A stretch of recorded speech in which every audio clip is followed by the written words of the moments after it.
Hi friends, welcome back to the last of the really great Whangdoodles. Before we get started on chapter 3, take a moment to think about all that we've learned so far. How many characters do we know in the story? Where did they go in this story? What are they planning to do next? What holiday is coming up soon that you get dressed up for in a weird costume? Did you get there? Good on ya. We're on chapter 3 today. Ready? Let's read. The following day, Lindy wished very much that she had not accepted Tom's dare. The more she thought about it, the more she became convinced that she would never be able to approach Stonehouse on Halloween, or at any other time for that matter. She was inwardly terrified at the whole idea, but her courage and pride forbade her from mentioning this to anyone. So she spent a very miserable day worrying all about it. At bedtime, when Mrs. Potter came in to kiss her daughter goodnight, she found her lying wide awake and clutching her teddy bear. "Don't turn the light out, Mummy. I need to talk to you for a moment." "What is it, darling?" "I want to know something. Is it true that you could die from fright?" she asked. Mrs. Potter tried not to smile at the solemnity with which Lindy asked her question. "Why? Are you frightened about tomorrow night?" Lindy nodded. "In what way are you frightened? Because you're going with the boys for the first time? Or is it something else?" "No, it's sort of that," Lindy said. "Well, you know, it's very easy to change your mind and come with Daddy and me instead." Lindy hesitated. "No, I really would like to go with the boys. I was just thinking about it." Mrs. Potter tucked the blanket snugly around her daughter. "Why don't you speak to Ben and tell him you're a bit worried? He's very understanding about things like that." Lindy felt a wave of relief at her mother's suggestion. Ben would watch out for her and keep her safe. She hugged her mother and kissed her. "Good night, Mummy." "Good night, darling. Sleep well." In spite of Mrs. Potter's comforting reassurance, Lindy had terrible nightmares that night. She spoke to Ben immediately after school the next day. "Ben, can you keep a secret?" "Of course I can." "Well," Lindy took a deep breath. "You see, I'm a bit scared about tonight. I want to keep my dare and win the 25 cents, but I was wondering, would you please stay very near when I go up to Stonehouse? And if I scream or faint or anything, will you come and save me?" Ben was flattered that Lindy would turn to him in a time of crisis, and he answered in a big brotherly way. "Of course I will, Lindy. Don't you worry about anything. I'll be right beside you." "Oh, Ben, that's super." At 6:30 p.m., after a very early dinner, the children assembled at the front door to say goodbye to their parents. Lindy was feeling decidedly odd. She couldn't tell if it was from fear or from too many treats. There were 2 magnificent bonfires on the grass. Children were piling sticks and dry branches onto the flames, and sparks rose high into the air. But the nearer the Potter children got to Stonehouse, the less activity they saw. The area was heavily wooded. The grass was higher and obviously uncared for.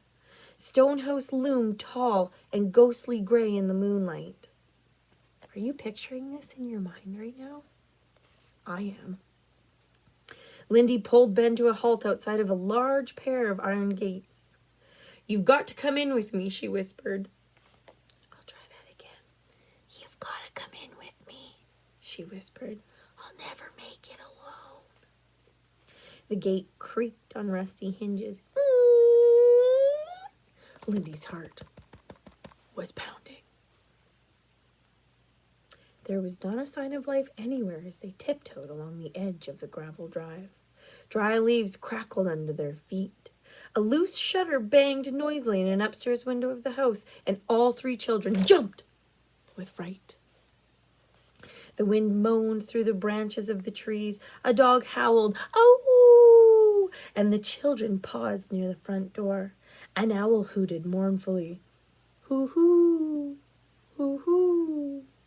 In the darkness, Lindy's legs almost gave out beneath her, and she was close to tears. I told you this would be too much for her, Tom hissed nervously. Ben motioned him to be quiet. A light swung on and glowed on the porch, revealing gray paint, cracked and flaked from wind and rain. Another light shone high up in the house, and another at the back spilled a ghostly yellow beam onto the grass. Lindy, it's now or never, Ben said solemnly. He let go of his sister's hand. Do you think you can make it? Her eyes were wide with fear, and she swayed a little. Go on, Tom said, and he prodded her in the back. Don't do that, she snapped. She took a deep breath and began to walk. She fixed her eyes on the elaborate door knocker and looked neither right nor left. The few yards to the porch seemed endless. Her shoes made a hollow sound as she climbed the wooden stairs. The owl hooted again. Hoo-hoo! Hoo-hoo! And she began to tiptoe. And she raised a trembling hand to the door knocker. With a burst of courage, she banged it hard 3 times.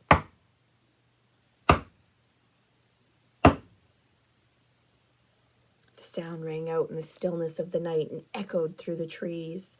For a brief moment, nothing happened.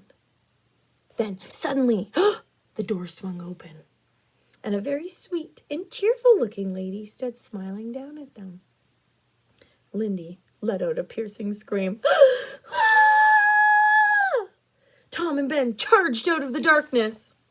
I'm here, Lindy, shouted Ben. You leave my sister alone, Tom yelled. The boy's sudden appearance scared the lady so badly that she screamed too. This had the interesting effect of completely silencing the children. There was a sound of running footsteps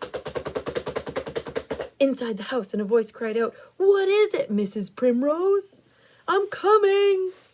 A small, funny-looking gentleman raced out of the house and flung a protective arm around the lady's ample figure.